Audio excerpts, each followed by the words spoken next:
Assalamualaikum warahmatullahi wabarakatuh. Saya Zibran Hoironisa dari kelas 12 TLM ingin menjelaskan mengenai demam tifoid untuk memenuhi tugas USP Bahasa Indonesia. Jangan lupa like dan subscribe ya. Mari kita simak mengenai demam tifoid. Apa sih demam tifoid itu?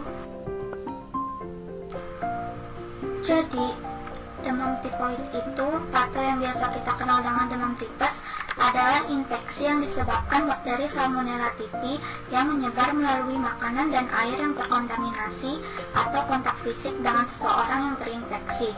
Bakteri Salmonella typhi dapat bertahan dalam suasana asam di lambung, sehingga dapat menginfeksi disertai dengan peradangan yang dapat merusak usus dan organ-organ hati, seperti hati, limfa, dan kantung empedu. Meskipun seseorang telah sembuh dari tipes, di dalam tubuhnya masih mungkin terdapat bakteri Salmonella typhi selama beberapa tahun, sehingga orang yang bersangkutan dapat mengalami kekambuhan.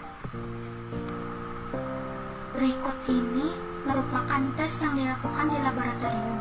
Pada gambar tersebut merupakan salah satu contoh pemeriksaan, yaitu tes Widal. Tes Widal tujuan untuk mengetahui keberadaan antibodi terhadap Salmonella typhi atau Salmonella paratyphi. Di masing-masing laboratorium memiliki nilai normal untuk mengindikasi adanya bakteri Salmonella typhi.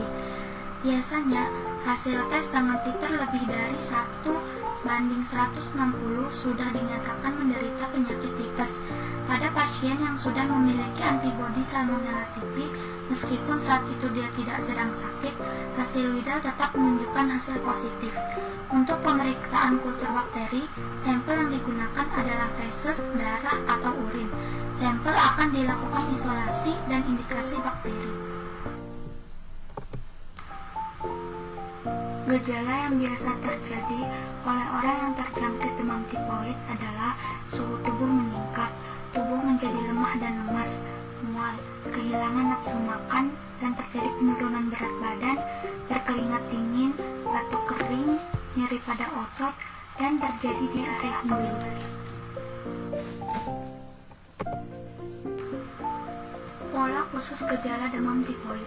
Pada minggu pertama akan terjadi peningkatan suhu tubuh yang tidak stabil, disertai dengan sakit kepala, batuk, atau kemungkinan dapat mengalami mimisan. Pada minggu kedua akan terjadi demam tinggi, atau dapat menjadi lebih buruk lagi pada sore hingga malam hari.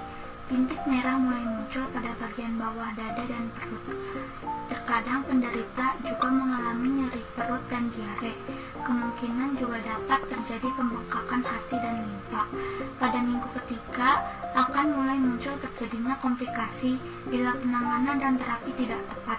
Bila penanganan tepat, maka pada akhir minggu ketiga maka demam mulai mereda. Siklus hidup bakteri Salmonella typhi dalam tubuh. Yang pertama, kuman memasuki tubuh melalui usus. Yang kedua, berkembang biak pada kelenjar dan pembuluh getah bening atau sistem kekebalan tubuh. Yang ketiga, kuman memasuki aliran darah. Lalu yang keempat, melalui aliran darah kuman memasuki berbagai organ seperti hati, limfa, kandung empedu, dan sumsum tulang. Seseorang yang beresiko terinfeksi demam tifoid antara lain: yang pertama, melakukan kontak dengan seseorang yang terinfeksi kuman tifoid. Yang kedua, mengkonsumsi air dan makanan yang terkontaminasi oleh bakteri Salmonella typhi. Yang ketiga, bekerja atau melakukan perjalanan ke daerah-daerah di mana demam tifoid berkembang. Cara penularan demam tifoid ada 4, yaitu yang pertama, penyebaran demam tifoid dapat terjadi melalui makanan atau minuman yang terkontaminasi. Yang kedua, orang yang terinfeksi bakteri tifoid dapat mencemari sumber air di lingkungannya melalui feses atau tinja yang mengandung konsentrasi tinggi bakteri. Yang ketiga, kuman dapat hidup pada feses atau tinja dan urin dari orang yang terinfeksi. Bakteri dapat bertahan hidup selama beberapa minggu dalam air atau limbah kering. Yang keempat, manusia adalah satu-satunya pembawa kuman tifoid. Maksudnya dari manusia ke manusia melalui kontak fisik. Berikut merupakan komplikasi tipoid yang terjadi jika penanganan dan terapi tidak tepat, yaitu terjadi perdarahan, infeksi pada otot jantung atau miokarditis, infeksi pada sistem saraf atau encefalitis yang dapat menyebabkan linglung, kejang, dan gangguan mental, infeksi hati dan kandung empedu sehingga menyebabkan kulit dan bagian putih pada bola mata menguning atau jaundice dan nyeri perut yang parah.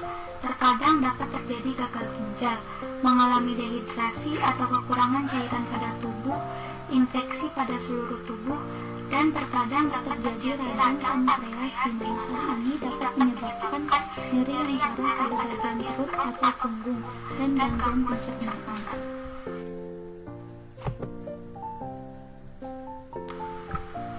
Cara penanganan tipoid yaitu mengkonsumsi cairan. Dengan mengkonsumsi cairan untuk mencegah terjadinya kekurangan cairan pada tubuh atau dehidrasi, terkadang hingga dibutuhkan tindakan langsung untuk memberikan asupan cairan pada pembuluh darah. Pengobatan untuk meredakan gejala seperti pemberian obat untuk menurunkan suhu tubuh, dan penggunaan obat golongan antibiotik. Penggunaan antibiotik dapat mencegah terjadinya komplikasi. Harus berkonsultasi dengan dokter agar bisa dapat segera mengkonsumsi antibiotik. Cara pencegahan demam tipoid yaitu pertama, mencuci tangan dengan benar sebelum menyiapkan makanan, akan makan atau minum, dan setelah menggunakan toilet. Yang kedua, menjaga kebersihan diri dan lingkungan. Ketiga, mengkonsumsi makanan yang dimasak dan disajikan panas. Keempat, menjaga kebersihan toilet dengan membersihkan menggunakan desinfektan setiap hari.